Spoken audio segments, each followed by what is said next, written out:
Hola, en esta oportunidad hablaremos acerca del tratamiento y clasificación de la diarrea, no solo infantil, sino en general, abordada desde la perspectiva de la atención integral de enfermedades prevalentes en la infancia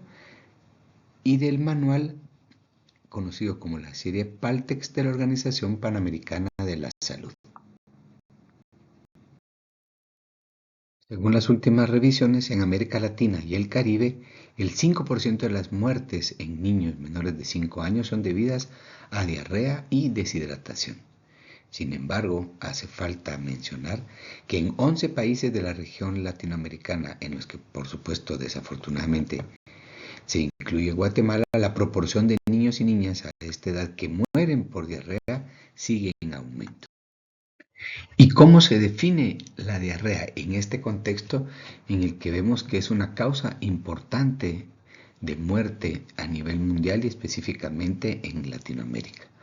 La diarrea se ha definido como una evacuación de heces excepcionalmente sueltas o más líquidas del usual en número de 3 o más en 24 horas. No solo se refiere a la disminución en la consistencia de las heces, sino el aumento en su frecuencia. Como veremos más adelante, la composición principal de la diarrea aumenta las pérdidas no solo de agua, sino también de electrolitos que van dentro de las evacuaciones. Es sumamente práctico basar el tratamiento de la diarrea de acuerdo a los tipos clínicos en que se presenta la enfermedad, y por eso aquí se van a clasificar en 4 tipos principales. La diarrea acuosa aguda, que es la más común, que dura varias horas o días, y el principal peligro de ella es la deshidratación por las pérdidas continuas de agua y electrolitos. La diarrea sanguinolenta aguda, también llamada disentería, cuyos principales peligros son el daño a la mucosa intestinal y por ende una permeabilidad aumentada dentro del lumen intestinal que puede llevar a la sepsis,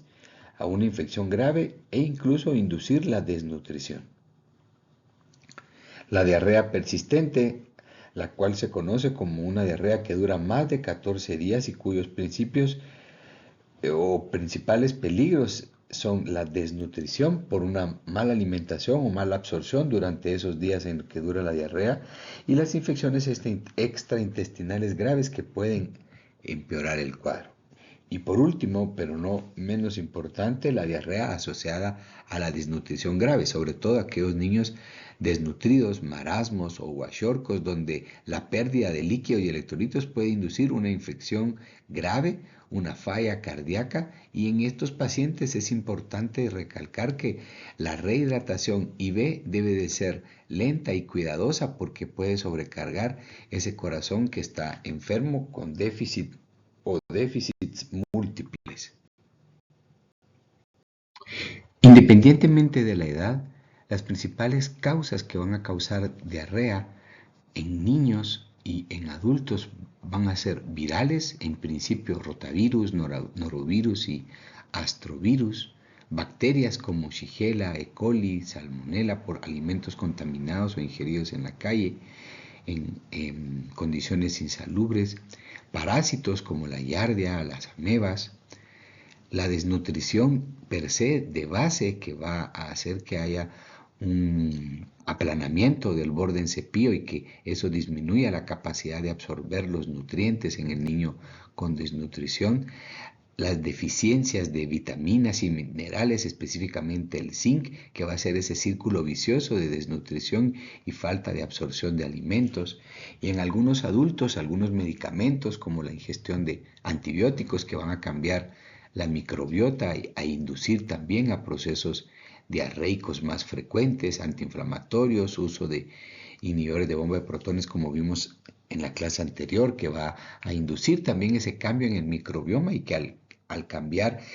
esa microbiota hace al paciente más susceptible de procesos diarreicos. Algunos síndromes de intestino irritable que se dan de la adolescencia hasta la edad adulta, intolerancias alimentarias que se van desarrollando durante la vida o la infección por VIH, que es otro factor importante en los cuales hay diarreas crónicas en los pacientes adultos. Bien, independientemente de la causa o el tipo de diarrea que presente el paciente, lo más importante o la meta en el tratamiento de la diarrea es prevenir la deshidratación, la que es la causa más común de muerte aguda, y la desnutrición, que al final también va a ser una causa de muerte más lenta o más subaguda. Al final, lo importante es romper este círculo vicioso donde al iniciar la infección y causar la diarrea hace daño en el borde en cepillo del lumen intestinal. Eso disminuye la absorción de los nutrientes. El paciente por la misma diarrea puede presentar pérdida de sodio, hiponatremia, lo cual le provoca más náusea. La náusea le disminuye el apetito, lo inmiscuye en una anorexia que al final disminuye también la ingesta de alimentos. Eso va a hacer que el paciente pierda peso, retarde su crecimiento, retarde también la recuperación de ese borde en cepillo al tardar más tiempo la diarrea, y le va a provocar desnutrición, y la desnutrición per se sabemos que debilita su sistema inmune, lo cual lo hace más propenso a tener otra infección diarreica o en el peor de los casos incluso una infección más grave. Todo este círculo vicioso vuelve a empezar hasta llevar al paciente a la muerte. Por lo tanto, el abordaje pronto y una buena hidratación en este paciente va a evitar no solo la deshidratación, como lo vamos a ver más adelante, sino también promueve inicio de alimentación o mantener la alimentación durante la diarrea para prevenir la desnutrición. Así que la clave más importante para el tratamiento del paciente con diarrea es prevenir la deshidratación y recuperar el déficit hidroelectrolítico. La diarrea va a aumentar la pérdida no solo de agua, sino de electrolitos como sodio, cloro, potasio, bicarbonato, lo que va a llevar a un paciente a caer en hipovolemia o hiperosmolaridad si la pérdida de líquidos es mayor que la de los electrolitos. Si bien es cierto, sabemos que se pueden perder líquidos fisiológicamente por el sudor, la orina o la respiración. En el caso de la diarrea, en la mayoría de los casos que se acompaña incluso con vómitos, la deshidratación se produce cuando estas pérdidas no se reemplazan adecuadamente y aparece entonces el déficit tanto de agua como de electrolitos. En algunos pacientes el volumen de líquido que se pierde puede llegar hasta 200 ml por kilo en un solo día, cuando la variante normal es cerca de 5 ml por kilo en las heces, y una pérdida de sodio que puede llegar hasta 70 milimoles por litro de agua, como vamos a ver en algunos ensayos clínicos que se han logrado medir la presencia de estos electrolitos en las heces. Las pérdidas de potasio y de cloro también son significativas, pero quizás lo más importante, independientemente de la causa, si es un rotavirus, una E. coli o un vibrio cólera, el grado de deshidratación se establece en función de los signos y síntomas que presenta el paciente. En las primeras etapas, el paciente no produce ningún signo, ningún síntoma de deshidratación al iniciar la diarrea, pero a medida que aumenta la deshidratación, sí van a aparecer signos y síntomas importantes como los que vemos en esta diapositiva. Los tres más importantes son el signo de la sed, cuando el bebé aún no está deshidratado, bebe con normalidad. Sin embargo, cuando ya está entrando en hipovolemia o hiperosmolaridad, eso hace que el paciente active su centro de la sed y beba con avidez. Pero si este cuadro de deshidratación y pérdida de líquidos y electrolitos continúa, el paciente va a llegar un momento en el que altera el estado de la conciencia y es incapaz de beber. Entonces la sed es el primer signo que activa fisiológicamente el cuerpo para tratar de recuperar el líquido que se está perdiendo. Si esto continúa, el paciente puede presentar ojos hundidos, aunque algunos pacientes desnutridos pueden tener, o la fascia del niño puede tener ojos hundidos. Los tres signos claves para la deshidratación son la sed, el estado general del paciente, porque si bien es cierto el paciente al principio, al no estar deshidratado, va a estar alerta, Cuando ya empieza a tener signos de deshidratación y se activa la sed, el paciente está irritable, intranquilo hasta que no logra beber el líquido y en el peor de los casos, si la deshidratación continúa, puede caer en inconsciencia o letargo. Y otro signo importante es que el cuerpo va a utilizar el líquido extracelular o extravascular para meterlo al líquido, al espacio intravascular porque se está perdiendo a través de las heces. Y entonces, como vamos a ver más adelante, no solo se activa el sistema renina-angiotensina-aldosterona por la hipovolemia, sino que además se va a tomar líquido del tejido celular subcutáneo y va a pasar al líquido intravascular. Por lo tanto, el signo del pliegue es otro signo clave de deshidratación. El paciente cuando está bien hidratado recupera al soltar el pellizco de la piel, recupera el pliegue instantáneamente. Cuando ya empieza a haber deshidratación, el paciente tiene una recuperación lenta del pliegue cutáneo al soltar el pellizco de la piel y cuando ya está deshidratado grave, la recuperación es mayor de 2 segundos. Estos 3 signos claves son importantes para reconocer el estado de deshidratación que tiene el paciente y la clasificación que ha sido uno de los aportes más importantes en los últimos años para poder así abordar de manera práctica al paciente si está deshidratado o no y si está deshidratado, si está con signos de choque o no, como vamos a ver más adelante el abordaje. Y es importante hacer un recordatorio de cómo está organizado nuestro cuerpo en cuanto a la distribución de agua, que es de donde se va a tomar cuando hay un déficit o una pérdida acelerada. El equilibrio de agua y los solutos disueltos en ella es lo que nos va a dar ese equilibrio hidroelectrolítico. Recordar que el peso corporal total, por ejemplo, en un RN, el 75% de su peso es agua. En los niños el 60% de su peso corporal total es agua y en el adulto un 55%. La distribución de este líquido en general,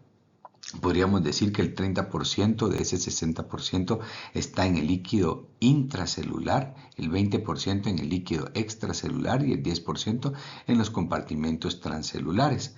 Y todo este equilibrio va a estar dado por la ingesta no solo de agua, sino de alimento y la excreta que principalmente se maneja a nivel renal. La composición química de los compartimentos celulares también es importante recordarla para poder entender más adelante cómo es que este desequilibrio se logra regular a través de las sales de rehidratación oral, que también han sido un invento muy acucioso y de utilidad importantísima en la recuperación de los pacientes con deshidratación por diarrea.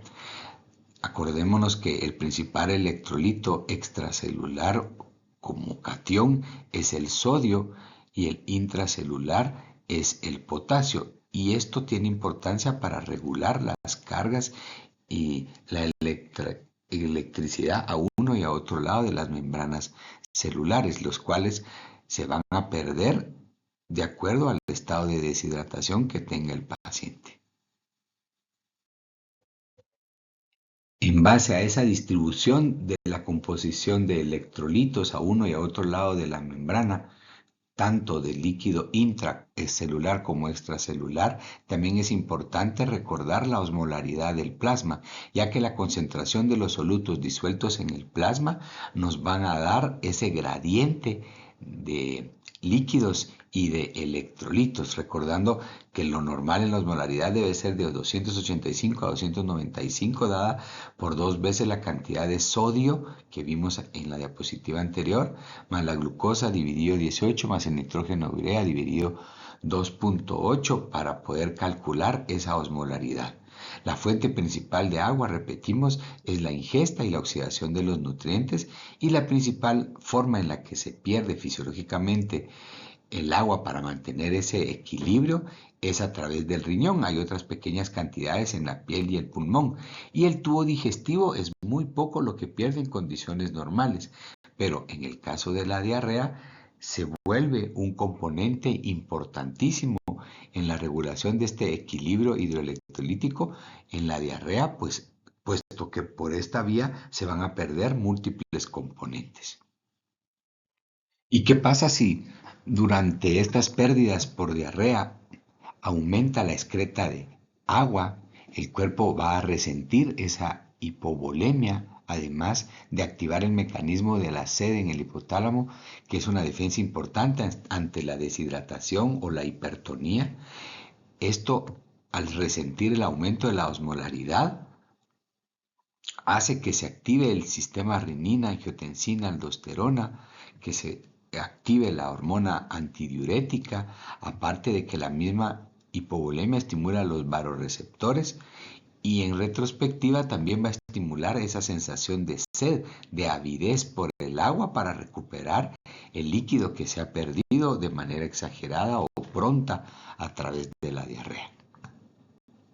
¿Por qué es importante recordar esto? Porque hemos venido hablando de ese equilibrio que hay a uno y a otro lado, tanto del líquido extracelular como intracelular, la osmolaridad sérica que se va a ir perdiendo, porque aunque el 60% del peso corporal total es agua, en la diarrea no solo se ha perdido agua, sino también electrolitos.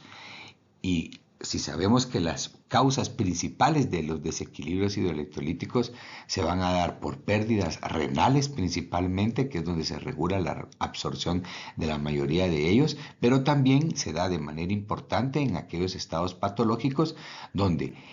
trastornos gastrointestinales van a causar pérdida tanto de agua como de electrolitos a través de la diarrea o a través del vómito.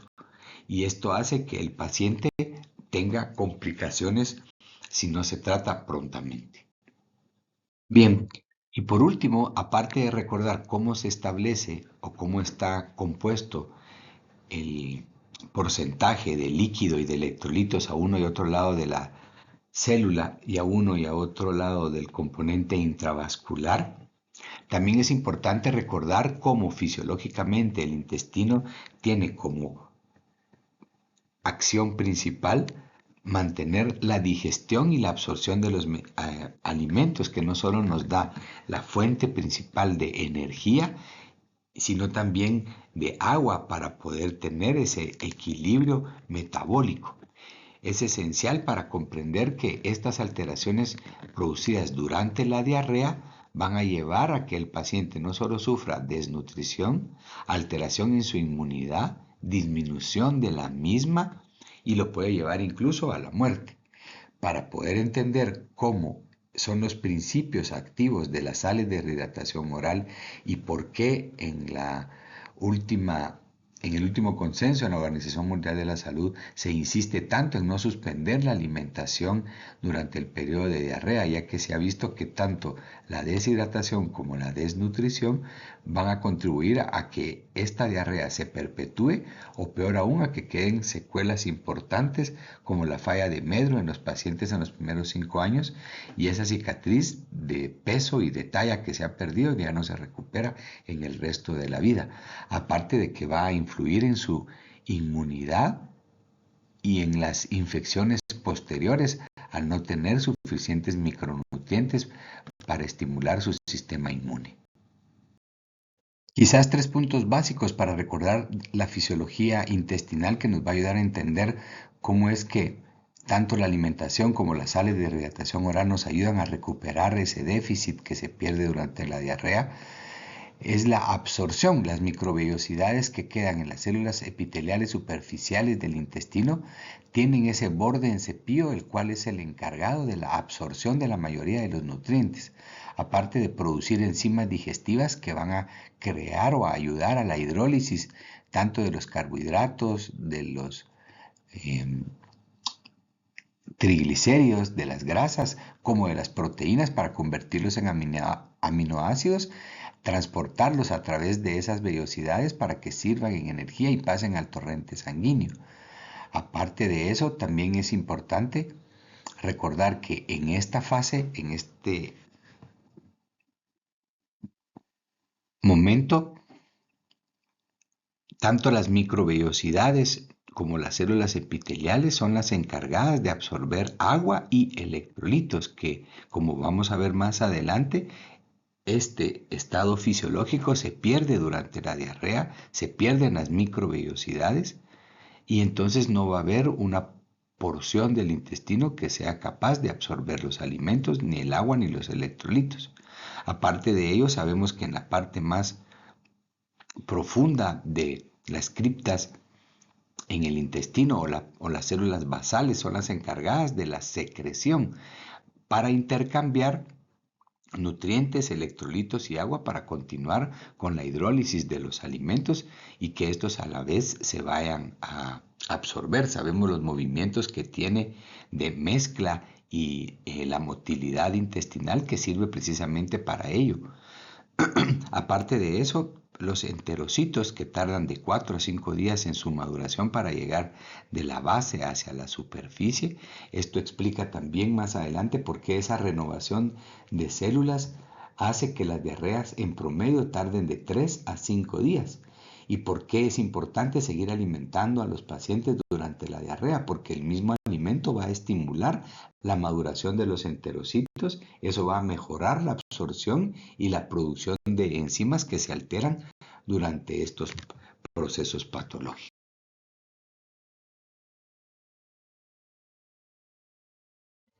Sabemos que el agua y ciertas sustancias que están disueltas en el lumen intestinal se van a absorber por diferentes mecanismos, algunos por difusión facilitada como las proteínas, otras por difusión libre como el agua o con cotransportador a través de el arrastre que hace la glucosa acoplada con el sodio y este mismo sodio atrae el agua hacia el otro lado del lumen intestinal o por transporte activo a través de la bomba sodio-potasio ATPasa, que en situación normal la absorción de el sodio facilita también la absorción del agua. La cantidad de líquido que se ingiere sabemos que es mucho mayor a la que se excreta. Si bien es cierto, en un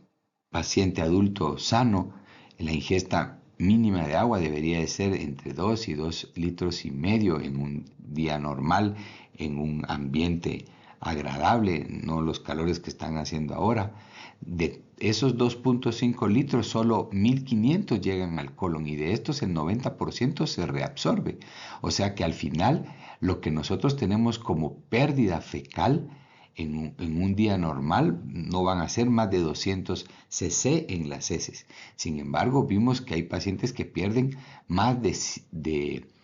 10 ml por kilo de agua y sí, principalmente de agua acompañada de electrolitos, y esa pérdida no sustituye la ingesta que el paciente está teniendo durante la diarrea. Y bien, esta fisiología intestinal donde el motor de la absorción sobre todo es la célula epitelial intestinal, esta célula tiene una bomba que se conoce como la bomba de sodio, potasio, ATPasa, que hace que la sangre ingrese del lumen intestinal, perdón, que los alimentos ingresen del lumen intestinal hacia el torrente sanguíneo y este proceso continuo crea un vacío intracelular de sodio en el intercambio de la cascada de la absorción y para compensar este vacío los transportadores apicales en el lumen intestinal permiten la entrada de sodio desde la luz intestinal arrastrando también agua pasivamente por ósmosis. Las microvellosidades del borde del cepillo multiplican exponencialmente la superficie que tiene de absorción tanto el sodio y el agua y enzimas apicales degradan los nutrientes, como hablamos de la hidrólisis de las proteínas, los carbohidratos o las grasas, y estos complejos hacen que facilite también el ingreso acoplado de sodio y de agua. En situación normal, la absorción predomina sobre la secreción, pero si esto se altera, ¿qué es lo que pasa durante las diarreas, tanto virales como bacterianas u otros trastornos alimenticios? La absorción de agua se da por difusión pasiva, pero las azúcares y los aminoácidos facilitan ese transporte y todo esto se va perdiendo durante el proceso de la diarrea.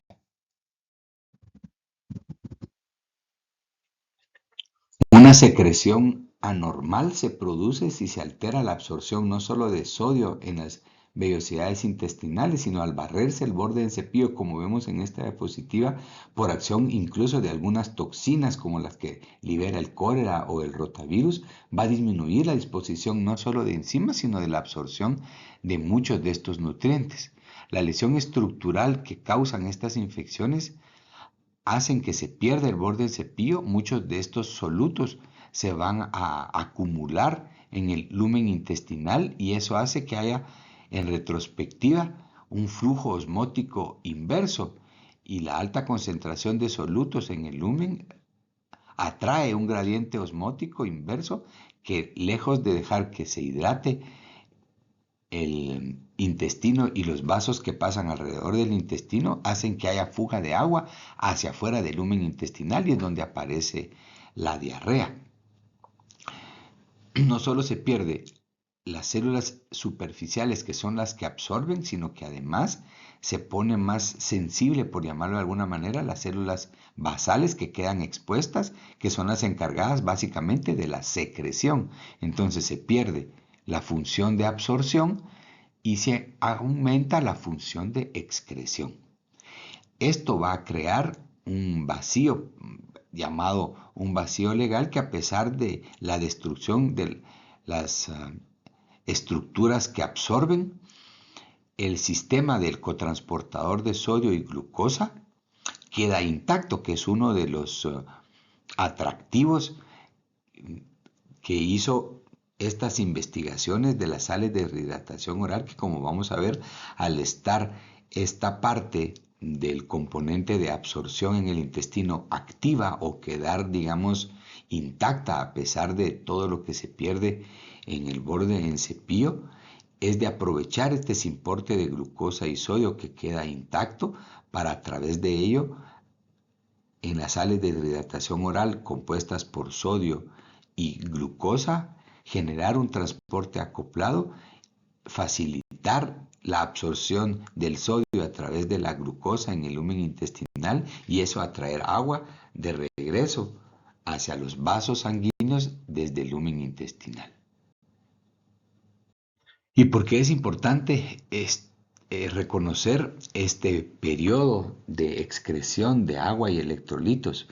en la diarrea? Cuando se empezaron a hacer las primeras investigaciones de los componentes que deberían de llevar estas sales de hidratación oral, y que se dieron cuenta que el paciente durante la diarrea no solo excretaba agua como se creía al principio, sino se empezaron a medir en centrifugación de heces, y se dieron cuenta que, por ejemplo, la epidemia en Bangladesh, en la India, del vibrio cólera, al tener estos precipitados de heces, lograron detectar que había una pérdida que antes era inimaginable de sodio en las heces. Si otras diarreas como rotavirus, astrovirus o diarreas por intoxicaciones alimenticias, el concentrado de sodio que había en las heces era de 50 a 60 milimoles por litro, 25 de potasio y un poco de bicarbonato, sobre todo el vibrio cólera, que fue el que motivó los estudios de las sales de hidratación oral, porque no se daban abasto para darles tratamiento intravenoso a los pacientes que llegaban deshidratados con diarreas explosivas secretoras por el cólera. Cuando lograron medir esto, se dieron cuenta que la cantidad de sodio y de bicarbonato que hay en estas heces es enorme. Y así fue como empezaron a crear las mezclas para reponer no solo agua, sino también electrolitos durante las pérdidas en el paciente con diarrea. Y si recordamos que la pérdida de agua lo que va a llevar al paciente es a una deshidratación, y la deshidratación a un desequilibrio hidroelectrolítico que puede poner en riesgo la vida del paciente, vamos a entender ahora entonces cuáles son los principios de la rehidratación, conociendo que el actuar principal del intestino, que es la absorción y la digestión y el absorber para generar energía, y también la absorción de agua está perdida durante la diarrea, pues vamos a ver cómo es de importante los mecanismos por los cuales se rehidrata el paciente. Este manual, publicado a principios de los años 2000-2001, presenta un esquema para uso de sales de rehidratación oral y soluciones intravenosas para prevenir la deshidratación y la muerte de estos pacientes secundaria de la diarrea, no solo en niños menores de 5 años, sino también en adultos en las epidemias del cólera. La principal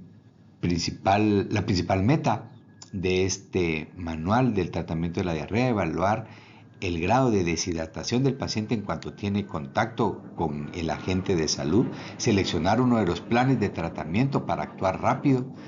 establecer la disponibilidad de la vía oral para iniciar las sales de hidratación lo más pronto posible, atender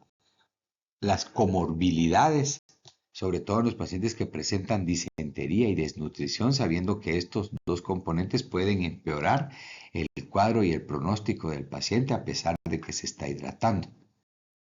Pues bien, en esta diapositiva casi que resumimos el 80% del contenido del manual, entendiendo por qué se da la diarrea, cuáles son las causas principales, que la diarrea son evacuaciones líquidas que no solo llevan agua, sino también electrolitos y que pueden poner en riesgo la vida del paciente por la deshidratación. Se creó este cuadro, que es el cuadro que nos orienta a clasificar al paciente e iniciar el tratamiento de una vez. Teniendo en cuenta los signos claves que dijimos, estado de conciencia, sed, y el pliegue cutáneo, se puede clasificar al paciente en paciente con diarrea sin signos de deshidratación, en el cual el tratamiento va a ser un plan A que lo vamos a desglosar a continuación. Pero lo más importante es establecer si el paciente tiene o no signos de deshidratación. Si el paciente está con diarrea, pero aún no tiene signo de deshidratación, su estado general es normal, bebe con normalidad, ya sea agua o sales de hidratación oral, su recuperación en el pliegue cutáneo es instantánea, este paciente solo necesita seguirse hidratando en casa, incluso con alimentos caseros, y si es un lactante, continuar con la lactancia materna para prevenir también la principal consecuencia de la diarrea, que es la desnutrición después de la deshidratación. Pero si el paciente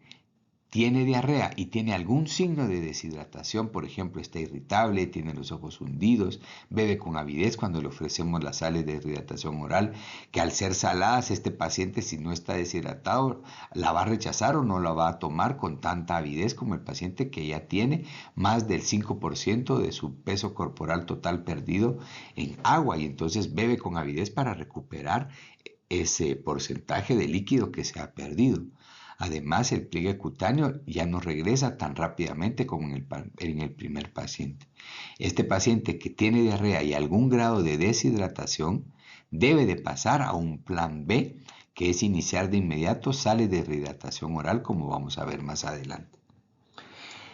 Y el paciente que está con deshidratación, con signos de deshidratación grave, es aquel paciente que está letárgico, inconsciente, los ojos muy hundidos, es incapaz de beber por sí mismo aunque se le ofrezca, porque el estado de conciencia por la deshidratación es tan severa que no le permite ni siquiera beber. Y además el signo del pliegue por la pérdida de más del 10% de su peso corporal total hace que la recuperación del pliegue cutáneo sea muchísimo más lenta después de 2 segundos. Este paciente debe pasar a un plan C,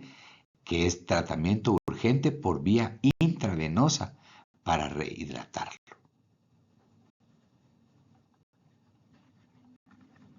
En síntesis, el paciente que está con diarrea sin deshidratación debe de recibir un plan A, que es prevenir la deshidratación.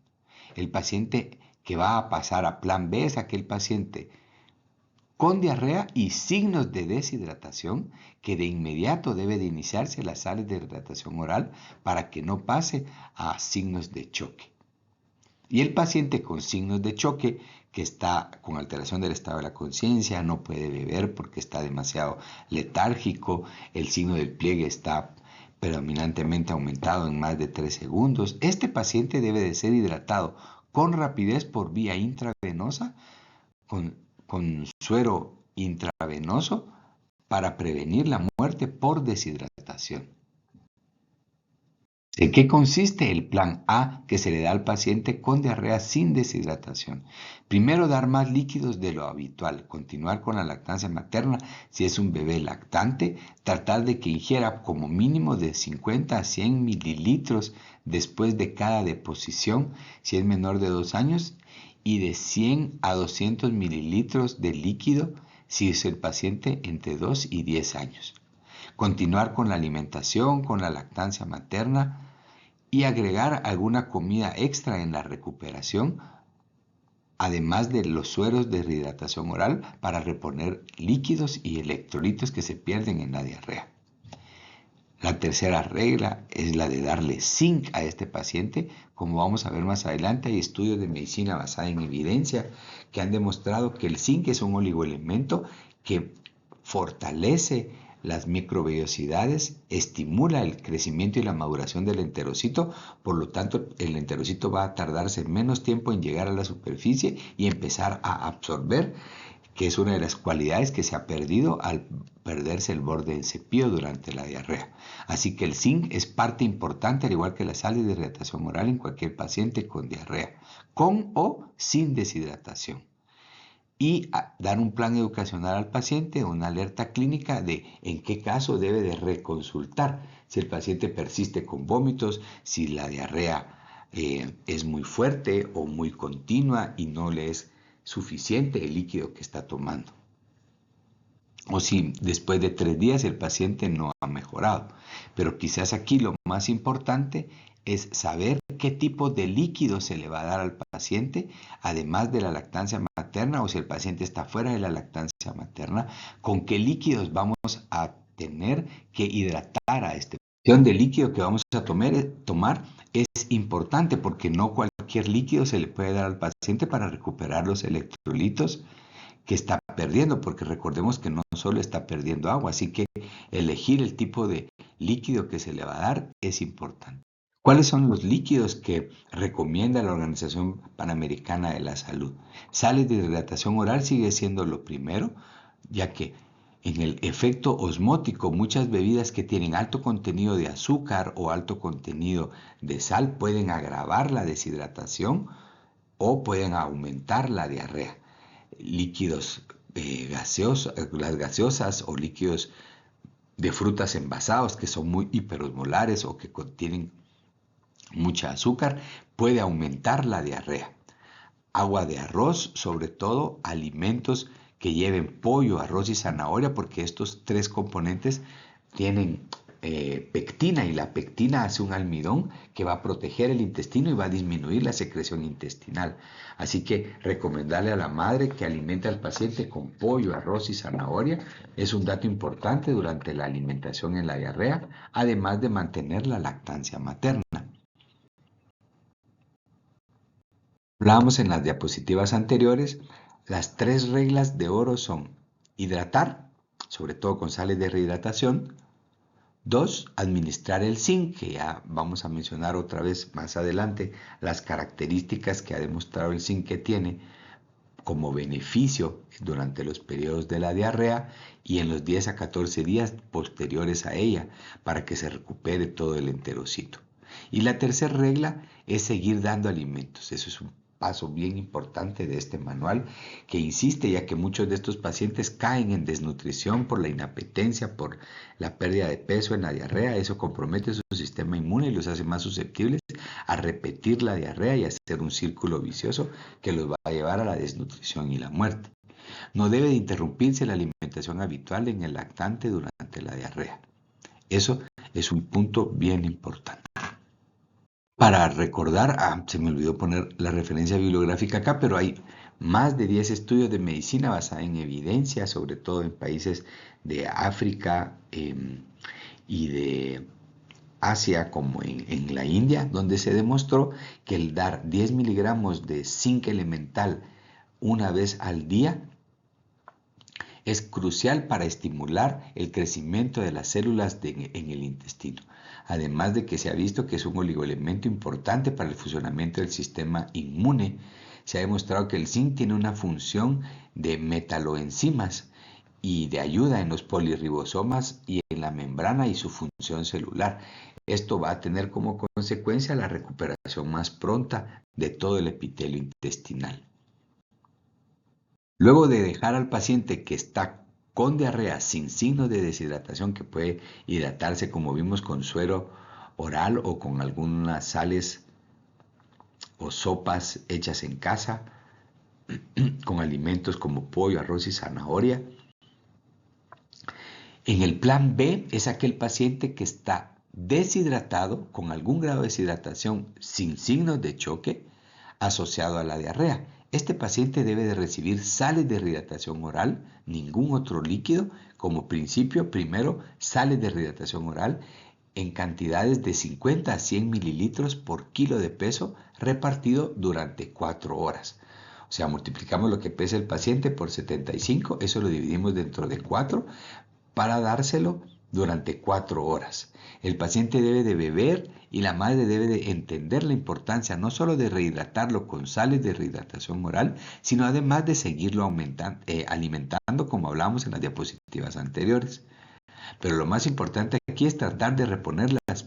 pérdidas que se han dado en las heces por la vía oral. Y entender esta parte del funcionamiento del cotransportador de sodio y glucosa es esencial para ver cómo el aporte de estas sales de rehidratación oral ha sido de vital importancia en la recuperación del paciente deshidratado, porque al mantenerse intacto este sistema funciona como una compuerta de doble cerradura,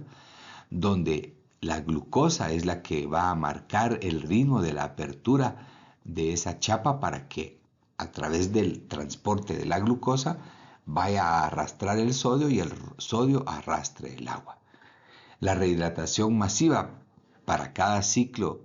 individual de glucosa y de sodio y que ingresa exitosamente arrastra una buena proporción de agua. Y este es el propósito principal de que las sales de rehidratación oral lleven glucosa, para que la glucosa atraiga al sodio y el sodio atraiga el agua. Al principio, cuando se hicieron los estudios en la diarrea por cólera, como mencionábamos hace algunas diapositivas, cuando se empezaron a hacer los centrifugados de heces y entender que aparte del agua también llevaba electrolitos, por la cantidad de sodio principalmente que se perdía en la diarrea, fue que se dieron las primeras sales de rehidratación oral que tenían 90 miliequivalentes de sodio y 110 de agua. Esto daba una osmolaridad de 311, muy parecida a la osmolaridad del plasma. Sin embargo, esa cantidad de sodio a veces a algunos pacientes hacía que se perpetuaran los vómitos. Más adelante se descubrió que en el 90% de las diarreas, cuando no es por cólera, dar unas sales de hidratación de osmolaridad reducida que tiene 75 miliequivalentes de sodio, 75 miliequivalentes de glucosa para tener un transporte acoplado 1 a 1, esto mejoró la absorción, disminuyó la diarrea y en general el paciente se rehidrató de manera más rápida. Además de llevar potasio, porque ya vimos que se pierde potasio también y eso puede dar un intestino adinámico o una disminución en la motilidad intestinal por la falta de potasio en el líquido extracelular, y el bicarbonato como componente importante porque también se pierde en la diarrea y la pérdida de bases puede dar paso a una acidosis metabólica y empeorar el estado general y metabólico del paciente. Entendiendo las bases fisiopatológicas de la diarrea y las bases farmacológicas de los componentes de estas sales de rehidratación oral, se ha hecho un cálculo que de acuerdo a las pérdidas potenciales que tiene el paciente durante la diarrea, es importante pesar al paciente, ya sea niño o adulto, e iniciar multiplicando el peso del paciente por 75, ese volumen darlo durante 4 horas. Observar más o menos que vaya tomando, si vomita, esperar de 10 hasta 45 minutos y luego empezar con pequeños volúmenes a que tolere las sales de rehidratación oral y evaluarlo más o menos cada 2 horas cuando ya esté avanzado el plan de hidratación. Pero el plan B es básicamente 75 mililitros de sales de rehidratación oral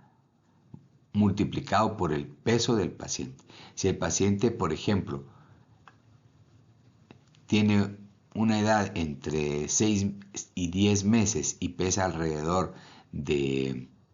8 kilos, digamos, entonces multiplicar 8 por 75 y nos va a dar más o menos 400 ml. Entre 400 y 600 ml que hay que darlo repartido en 4 horas, o sea que podríamos darle entre 100 y 150 ml por hora. Una onza tiene 30 ml, o sea que más o menos 5 onzas debería tomarse el paciente por hora para que en 4 horas esté completamente hidratado. Y tanto en el plan A como en el plan B siempre debe de incluirse el recordatorio del efecto positivo que tiene el zinc, no solo en la protección para estos pacientes en los siguientes 2 o 3 meses, sino la estimulación sobre el enterocito para que madure más rápido y eso disminuya tanto la duración como la severidad de la diarrea. La importancia de las nuevas sales de rehidratación oral que contienen unas sales de rehidratación osmolarmente reducidas con 75 milicavalentes de sodio y 75 milimoles de glucosa para hacer un trasplante acoplado 1 a 1 y que eso atraiga el agua hacia adentro del lumen intestinal y eso ha demostrado hasta un 30% menos de vómitos y un 33% menos de la necesidad de que este paciente pase a un plan C y necesite hidratación intravenosa. Además, porque esto se puede hacer en un centro de salud supervisando al paciente, mientras que si está con venoclisis, si el paciente necesita suero intravenoso, forzosamente tiene que ser dentro de una entidad.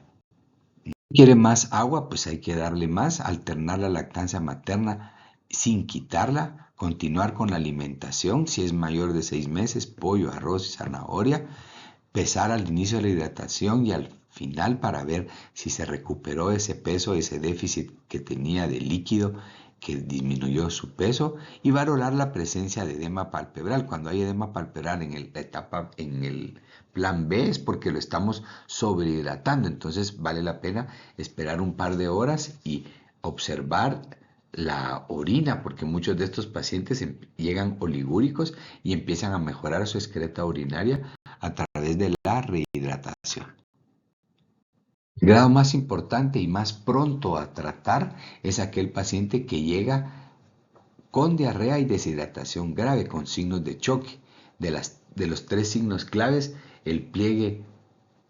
cutáneo está sumamente retardado, el paciente tiene una alteración del estado de la conciencia, puede estar nubilado o estuporoso, y en cuanto a la avidez para tomar el agua, ya no tiene esa capacidad porque el sistema nervioso está afectado, ya sea por la hiponatremia, por la hipovolemia, por la hiperosmolaridad o en el peor de los casos por los 3. Por lo tanto, este paciente necesita una rehidratación rápida, de urgencia. Esto se hace por vía intravenosa, idealmente con lactato de Ringer o Harman, como vamos a ver más adelante, que es el mismo nombre para la misma solución,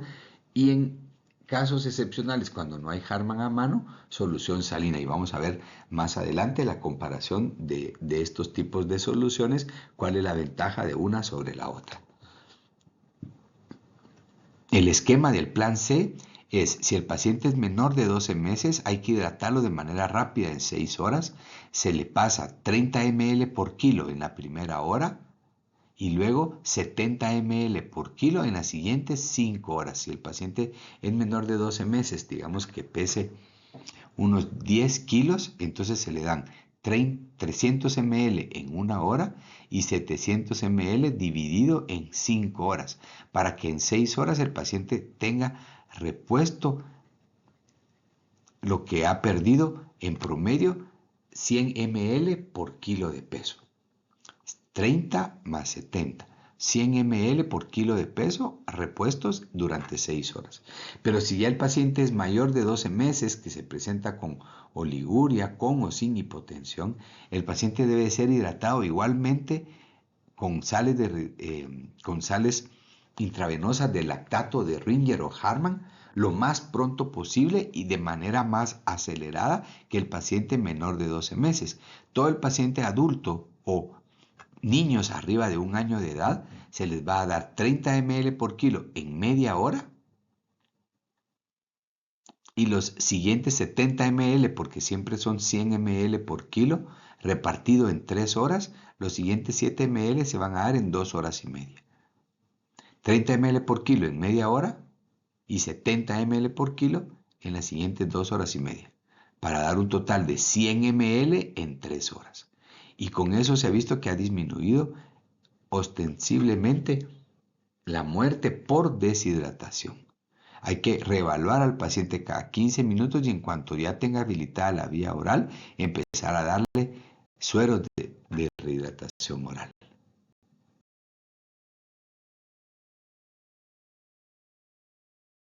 Otras indicaciones de plan C es en aquellos pacientes en los que, aunque no tengan signos totales de shock, tienen un hilio paralítico porque no están tolerando la vía oral, probablemente por hipocalemia, por la pérdida de potasio en las heces. Ese intestino no se está moviendo, entonces le es más difícil ingerir el suero oral o incluso se acompaña de vómito porque está detenido el tránsito dentro del hilio. Convulsiones o signos de comorbilidades o sepsis o alguna otra infección concomitante nos obliga a dar un tratamiento por vía intravenosa y dejar descansar ese intestino que seguramente está inflamado y que puede, si le seguimos dando la vía oral, contribuir a una sepsis de origen abdominal. Son esas sales o esos sueros o soluciones de hidratación intravenosa que nos sugiere el manual. El más importante es el lactato de Ringer porque tiene sodio en concentración de 130 miliequivalentes, muy parecido a lo que excreta en las heces, 4 miliequivalentes de potasio para prevenir la hipocalemia y 28 miliequivalentes de lactato que adentro del cuerpo se va a convertir en bicarbonato y nos va a servir como buffer y para recuperar el bicarbonato que se está perdiendo en las heces. Así que este Harman o lactato de Ringer tiene los 4 componentes importantes que se pierden durante la diarrea aguda y aunque no tiene glucosa, sí da un aporte importante de electrolitos que permiten que el paciente inicie la vía oral lo más pronto posible. En su defecto, cuando no hay, se puede dar lactato de Ringer con dextrosa al 5, que aquí va a tener todo lo que tiene casi una sal de rehidratación oral. Tiene sodio, tiene potasio y tiene lactato que se convierte en bicarbonato y tiene un pequeño aporte de glucosa. Y si no, en su defecto, solución salina, porque el electrolito que más ayuda o que más tenemos en el espacio extracelular, el más abundante catión, es el sodio. Así que esta solución, aunque sea hipomolar,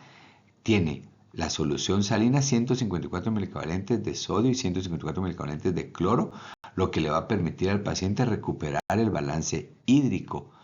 aunque no se reponga de momento ni el lactato ni el potasio. Pero en algunos casos en los que no se tiene disponibilidad de lactato de Ringer, la solución salina puede salvarle la vida. Complicaciones que más solemos encontrar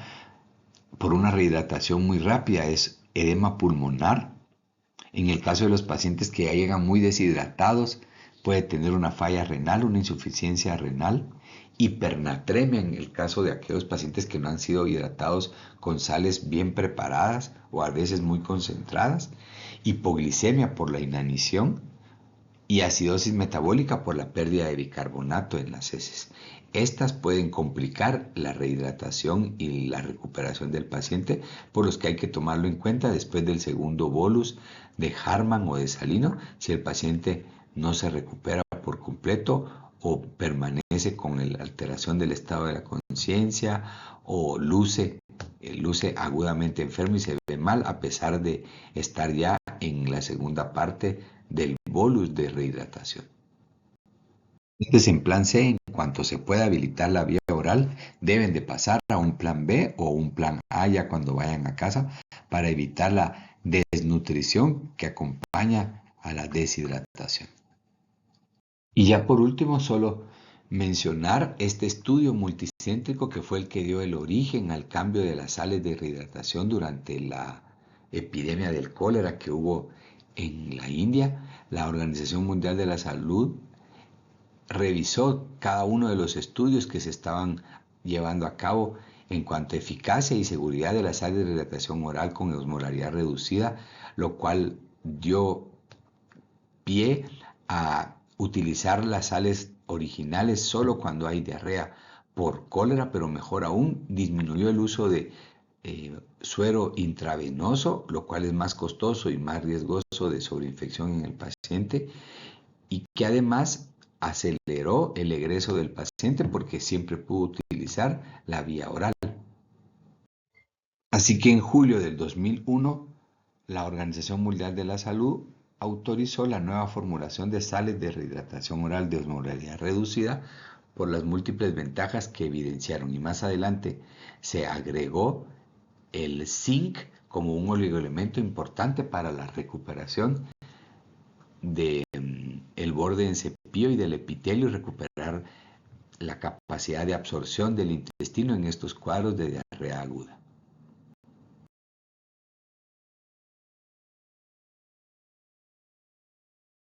Algunas preguntas concretas que nos hace el manual es sobre el uso de antidiarreicos y medicina basada en evidencia. Con múltiples estudios se ha demostrado que el uso de antidiarreicos no tiene ninguna cabida, sobre todo cuando sospechamos que es una diarrea infecciosa, ya sea por virus o por bacterias. El antidiarreico solo va, la mayoría son anticolinérgicos que van a detener el intestino y le van a dar más chance a la infección a que siga aumentando en el lumen intestinal, porque la diarrea al final es un mecanismo de defensa que tiene el cuerpo para eliminar las toxinas o las mismas bacterias o gérmenes que están dañando el epitelio intestinal. En cuanto a antieméticos que hablábamos la semana anterior, todos estos antieméticos, la mayoría van a acelerar el tránsito intestinal y el vaciamiento gástrico, lo cual podría empeorar la diarrea, y se ha demostrado que muchos de estos pacientes tienen o perpetúan la náusea y los vómitos por hiponatremia o acidosis metabólica. Así que al darle las sales de rehidratación oral y recuperar el sodio y recuperar el bicarbonato por pequeñas cantidades, de poco en poco, eso hace que el paciente merme la náusea y los vómitos. En cuanto a los probióticos, hay algún sesgo en cuanto en algunos estudios, pero ha demostrado que recuperar el microbioma, la microbiota intestinal que tenía el paciente previo a la infección, también ayuda a los mismos enterocitos a que tengan mejor absorción de algunos oligoelementos, recuperan las actividades enzimáticas, por lo que puede recuperar también la absorción de muchos alimentos. Así que el probiótico, sobre todo el Lactobacillus reuteri o Saccharomyces boulardii, en el caso del perenterol, se han demostrado acortar el tiempo de la diarrea al recuperar el microbioma en unión con las sales de rehidratación oral y el zinc. Por sí solos no tienen mayor efecto benéfico. Y antibióticos, pues vamos a ver más adelante que antibióticos únicamente en aquellos casos en los que se demuestre que es una bacteria. Ahora con el advenimiento de las pruebas moleculares de reacción en la cadena de la polimerasa, pues se puede detectar rápidamente si es un virus o si es una bacteria, incluso tener el nombre y apellido. Y en este caso, pedir un cultivo para ver la sensibilidad y si es una bacteria, Shigella, Salmonella, E. coli enterotoxigénica, pues iniciar el tratamiento antibiótico lo más pronto posible. La vacuna de rotavirus ha demostrado a nivel mundial desde hace más de 15 años que redujo hasta en un 80% las hospitalizaciones por diarrea y en un 30% las muertes por diarrea por mismo rotavirus en los pacientes en los que no se ha vacunado. En los pacientes vacunados eso bajó hasta un 90%. Pero en los pacientes no vacunados, por efecto de rebaño, el uso de la vacuna en otros niños ha mejorado también la inmunidad. Pero lo recomendable es que todos los niños menores de 6 meses tengan como mínimo 2 dosis de vacuna contra el rotavirus, que es la causa más común de diarrea en menores de 2 años y por lo tanto se convierte en una causa incluso de muerte a esta edad. Y solo otros puntos importantes de los de la lista negra, aunque aquí aparece en rojo, pero son los antidiarreicos, que no ayudan para nada y que pueden empeorar la infección, pueden causar un hilo paralítico, al igual que los antieméticos, los antimicrobianos de rutina, sobre todo cuando se dan en infecciones por rotavirus, por norovirus, por astrovirus, el mismo antibiótico va a alterar más todavía la microbiota y eso puede hacer que empeore la diarrea, aparte de que puede inducir el sobrecrecimiento de una bacteria oportunista como el Clostridium difficile y provocar una colitis pseudomembranosa que no la tenía el paciente ni la iba a tener por la infección viral, sino que se la produjo el antibiótico, y el mal uso de los antibióticos o antimicrobianos va a destruir la flora o el microbiota, y eso hace que hayan infecciones oportunistas y empeore la diarrea. Al igual que los purgantes y los esteroides, en algunos casos cuando empiezan con diarrea en los pueblos les dan purgante y dicen que para lavar el intestino. El problema es que, bueno, sí lo lava, pero empeora la diarrea, el paciente se deshidrata y puede morir por deshidratación. Y los esteroides como antiinflamatorios, pues no se ha visto que tengan ninguna utilidad ni beneficio en los pacientes con diarrea. ¿Cuáles son los antibióticos que más vamos a utilizar, sobre todo en pacientes con sospecha de cólera, doxiciclina o eritromicina en el caso de los niños? Y en los casos que presentan diarrea, la shigella sigue siendo la principal causa de diarrea con sangre, más que la amebiasis. Y en este caso, ya sea la E. coli enteropatógena, enterotoxigénica o la shigella, deben de ser tratados con antibióticos. En principio, acitromicina, que es más inocua que la ciprofloxacina, como vamos a ver cuando ya veamos antibióticos en niños. En adultos, pues ciprofloxacina es la de primera elección. En los casos en los que hay resistencia a la ciprofloxacina, que es una quinolona que inhibe la ADN girasa de estas bacterias, podemos utilizar acitromicina, que es un macrólido que inhibe la síntesis proteica en la unidad ribosomal 50S de la bacteria, y eso hace que pare la diarrea y deje de liberar sus toxinas. Así que son las únicas indicaciones de antibiótico. Y en algunos casos en el cólera, en los que sí hay que utilizar antibióticos desde el inicio. En la disentería, pues lo más importante es estudiar esas heces, tratar de tener ya sea una biología molecular de una prueba de reacción en la cadena de la polimerasa o un cultivo, lo ideal, para ver la sensibilidad antibiótica de estas bacterias.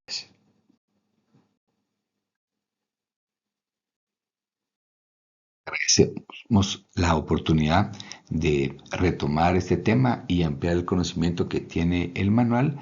y recordar que lo más importante para estos chicos es mantener un lavado de manos, una higiene total para disminuir, y un buen uso de excreta para disminuir el contagio de la diarrea. Si el paciente no está deshidratado pero tiene diarrea, iniciar sales de hidratación oral en cuanto sea posible. Si está deshidratado, sales de hidratación oral a 75 ml por kilo dividido en 4 horas. Y si está con signos de choque, tratamiento intravenoso, son 100 ml dividido en 3 horas, depende de la edad. Si es menor de 12 meses, 30 ml en 1 hora y 70 ml en las siguientes 5 horas. Y si es mayor de 12 meses y adultos, 30 ml por kilo en la primera media hora y 70 ml por kilo en las siguientes 2 horas y media, para una rehidratación rápida de 100 ml por kilo en 3 horas.